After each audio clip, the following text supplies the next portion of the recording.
latest weather, traffic, and news updates online at 560theanswer.com. Now, from the Signature Bank Studios, this is Chicago's Morning Answer with Dan Proft and Amy Jacobson on AM 560. The Answer.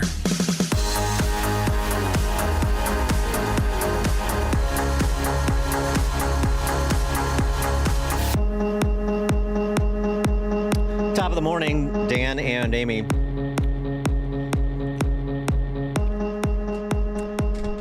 In their relentless commitment to sentimentality,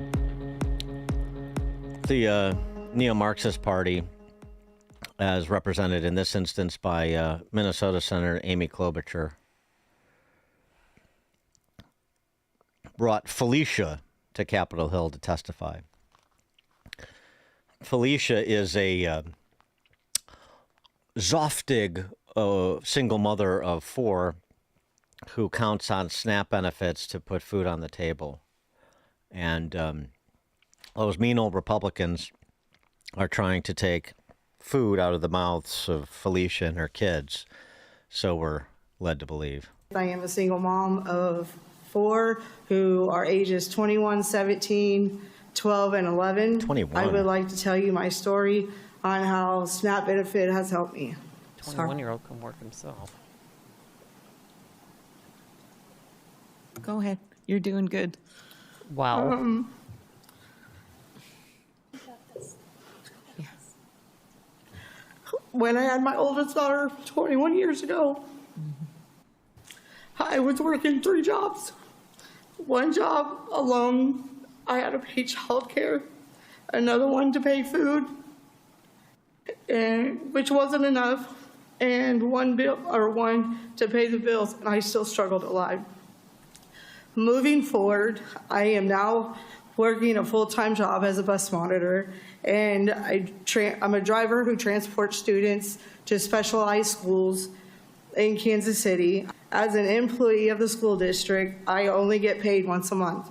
By the time I get my bills paid, I have nothing left to pay for food and other basic needs. If it wasn't for SNAP benefits, I wouldn't be able to feed my children or myself. I work, pay my bills, and like every other mom, I want to be sure that I have enough food to put on the table.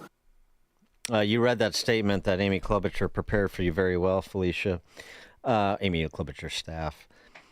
So as I'm watching this video, I just can't help but think of 4 kids. Where's Dad? Or dads? I don't know. 4 kids, though. Where's the man of the house? Anybody want to ask that question? No, of course not. Of course I didn't ask. You don't want to be, unfeeling. And, this continues to be a problem that we have where we feel like we need to lionize people in difficult situations, challenging situations, in many instances of their own doing, and make everything morally equivalent. And things are not morally equivalent. Not when you're talking about what is the best environment to raise kids. It's not all the same. Sorry. And our friend Ian Rowe has more scholarship on the topic. Ian Rowe is the founder of Vertex Partnership Academies. He's a senior fellow at the American Enterprise Institute, visiting fellow at the Woodson Center, author of Agency, the 4-point plan for all children to overcome the victimhood narrative and discover their pathway to power. And he is co-author of this new report, Good Fathers, Flourishing Kids, The Importance of Fatherhood in Virginia, which drew on data in Virginia for more than 13 children in 22 and 2022 and 2023 surveys on children's health to inform our understanding of the importance of fathers with some supporting data. Ian Rowe, thanks for joining us again. Appreciate it. Dan, thank you very much for having me. And by the way, it was 1,300 children that the survey data comes from. But thank you for highlighting that story. It's such a central question. What about Dad? Well, it's funny. I remember a friend of mine, this is back during the marriage redefinition debate, and he was sitting next to a woman on a plane, and he starts chat about it because it was in the news. I don't know how the chat started, but whatever. And she took the position of, marriage redefinition, and it's everything's equivalent. And my friend just asked, well, do you think dads matter? And she said, no, not really. So, like a lesbian couple is the same thing as a heterosexual couple in terms of raising kids. And he said to her, well, did your dad matter to you? And then she sort of is taken aback, and then she's put in the ridiculous position of having to pretend that her dad didn't matter to her when obviously it did, because she's having to hold up a political flag rather than an intellectual one. Well, this is the issue. Somehow we've gotten to a place in our society where it's shameful to mention the importance of fathers. That somehow somehow you're embarrassing if you, like this woman who clearly leads a tough life. But we have to have the courage to talk about the very responsibilities that fathers provide and the benefits that fathers provide. I mean, that's what led Governor Youngkin in Virginia to ask a very diverse group of scholars from every political spectrum to analyze this question. What's the impact of fathers? Like, are they irrelevant?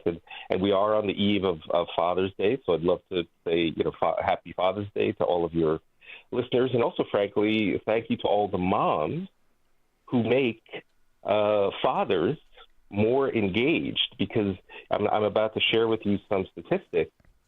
But what this report really shows that it's not just about fatherhood. It's about this idea of engaged fathers.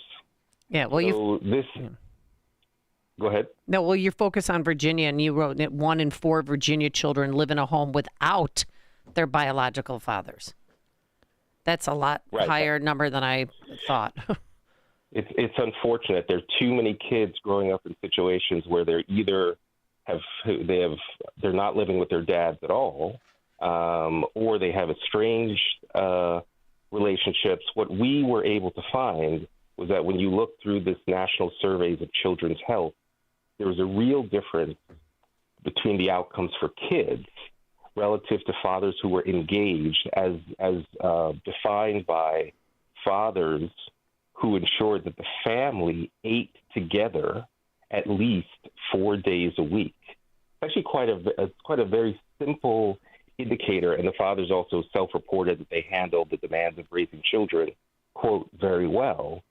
But when fathers are eating with their kids in their families at least 4 days a week, incredibly different outcomes, and just differently for boys and girls. From a mental health perspective, whereas only one girl in 100, that's 1%, with an engaged father is depressed, 10 times as many girls are depressed when their father is unengaged or less involved, right?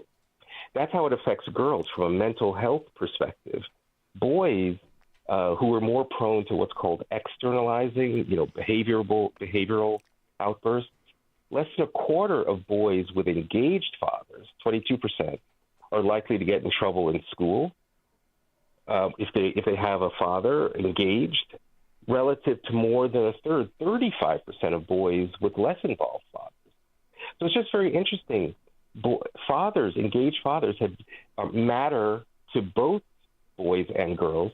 They just matter very differently. And what we were able to find was, what is it that actually encourages a man to become an engaged father in the first place?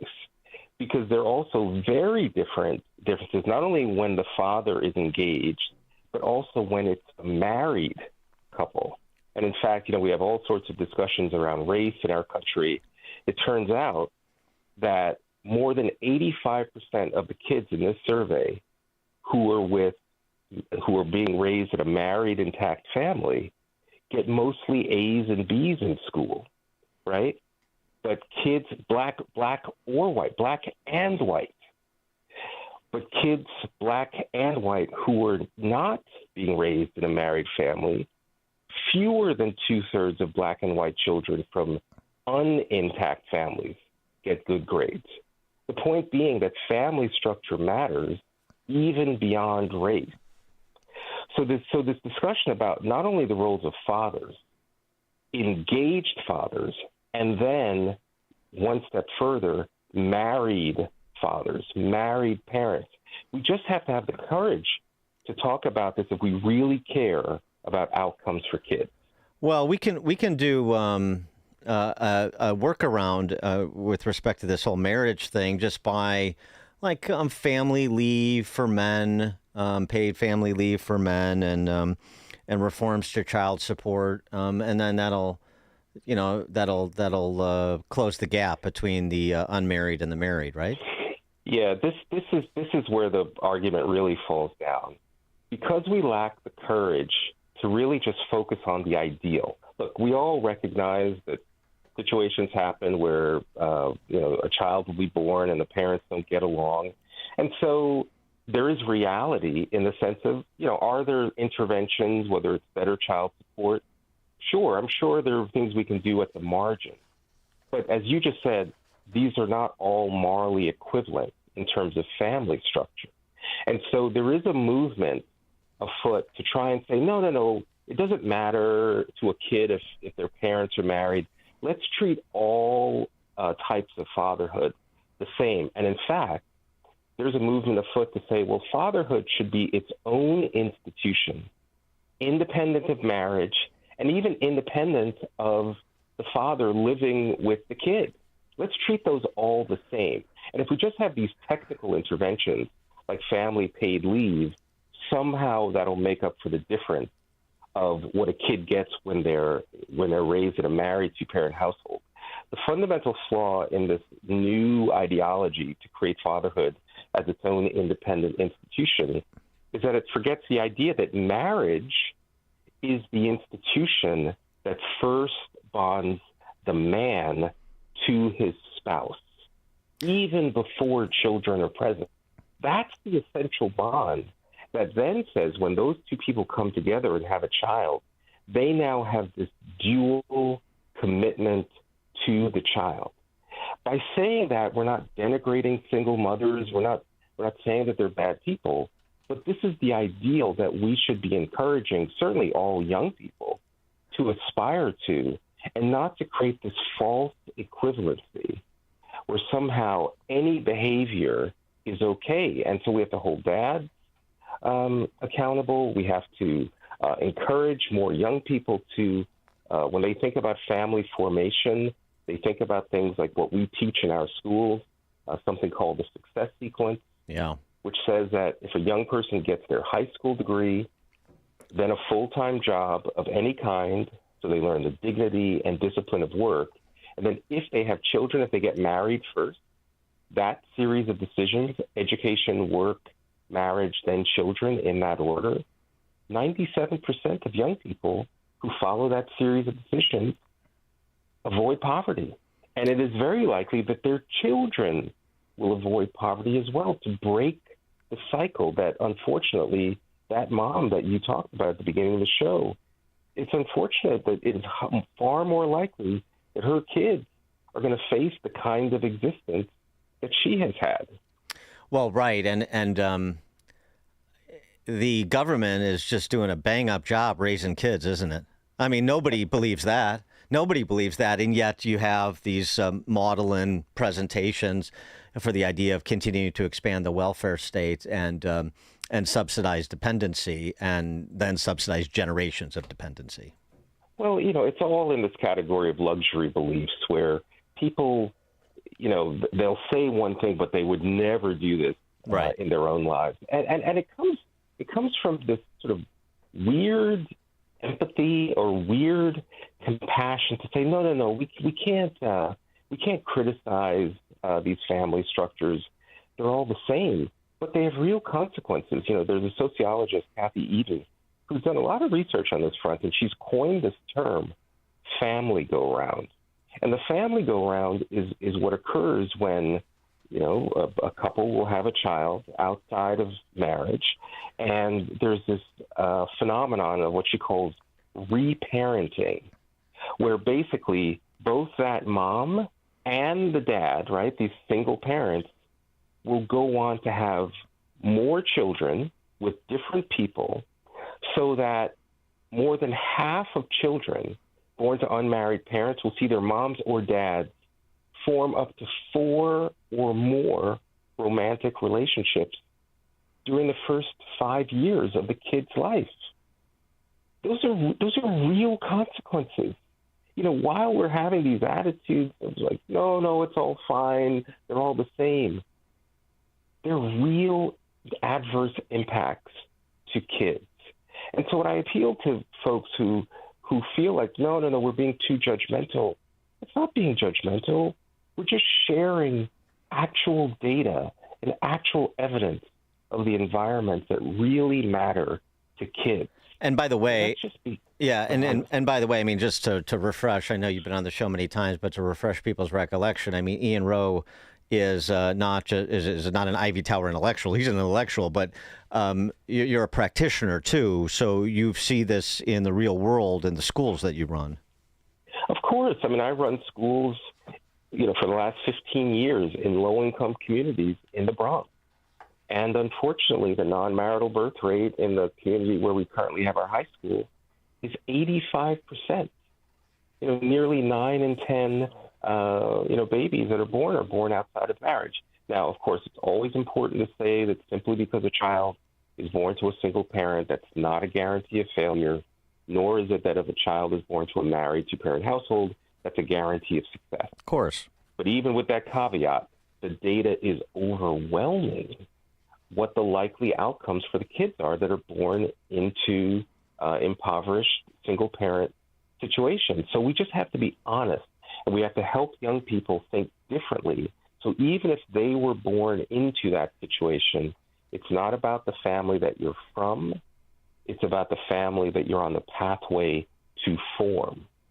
So which is why in our report we advocate, because there's a cultural element of this. So even things like PSA campaigns targeted at young boys, and it shows young women saying what they want in future husbands and fathers. I think that, I used to work at MTV many years ago. There's a component of cultural awareness to shifting attitudes and behaviors.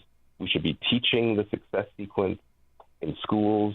We should have apprenticeship type models so that young men in particular in high school can pursue industry credentials where they're far more employable, which then affects marriageability. So there are lots of things we can do to change the culture, to shift the attitude so that if a young person is born into this situation, they're not trapped there. But the first thing we have to do is to be honest. Yeah, and real quick, what did you do for MTV? He hosted Club MTV with downtown Julie Brown at the Palladium, right? Well, actually, what's very important is that when I was at MTV, I ran all of what's called pro-social programming. So if you remember, for example, the Truth campaign around smoking, where we changed attitudes around young people, we managed the campaign around teen pregnancy, where we helped young people think differently about their futures. They had a future orientation, which then led to make the different decisions about protecting their sexual health. So there is a cultural component around how to change attitudes around family formation, about relationships, about having children outside of marriage. These things matter, and so this is why this report, even though it's focused in Virginia, we think can have national implications about how we help young people think differently about what is possible in their lives, starting with relationships, family formation, and this idea for young men of that there's another kind of sequence, which is that it's courtship, marriage, husbandhood, then fatherhood. Are you the guy that came up with the boxers or briefs question for Bill Clinton at that MTV town hall? Was that you? Deep disher of thin crust. Yeah. That preceded my time. Ah, I see. Did you? By the way, one other thing I'll mention is that not only did I work at MTV in my past, I also worked at the White House many years ago. And when we were thinking about social welfare policy, we had, and this is related again to the mother that you featured at the beginning of this piece.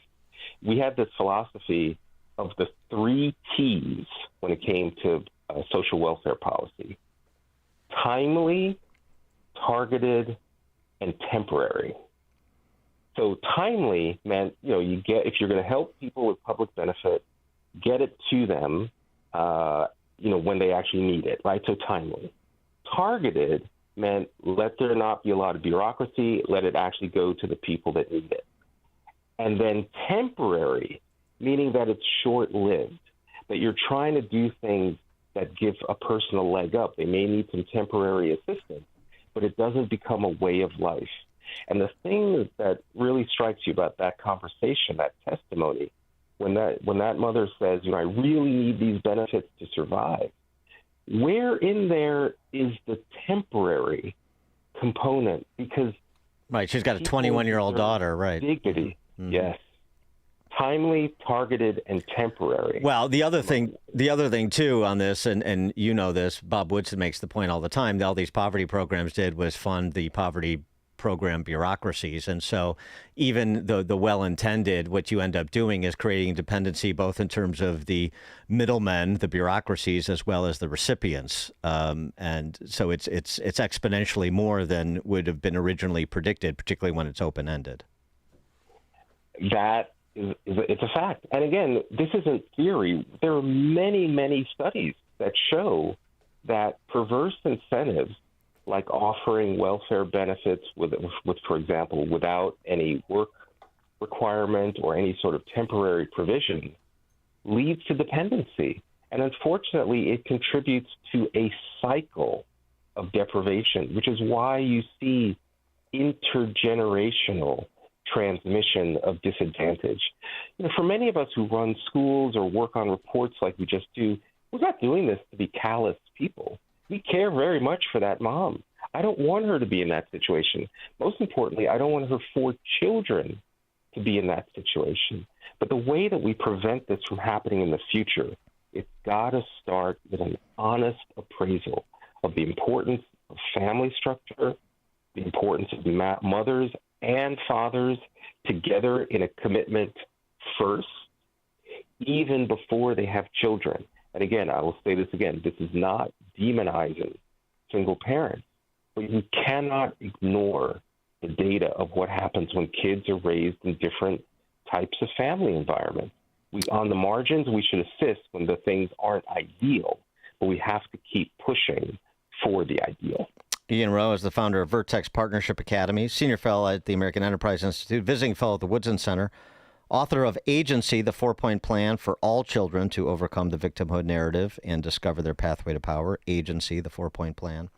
And the latest report we've been discussing, Good Fathers, Flourishing Kids, the Importance of Fatherhood in Virginia. And importantly, as was mentioned, you had groups, organizations participating in this scholarship that included the Brookings Institution, the National Center for Black Life Family at Hampton University. So this isn't just philosophical conservatives. It's a very politically diverse.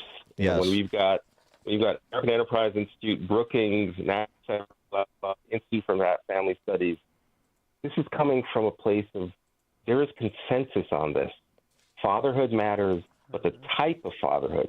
Engaged fathers, again, as defined as at least having dinner 4 times a week for all you dads out there. That's something you could measure that.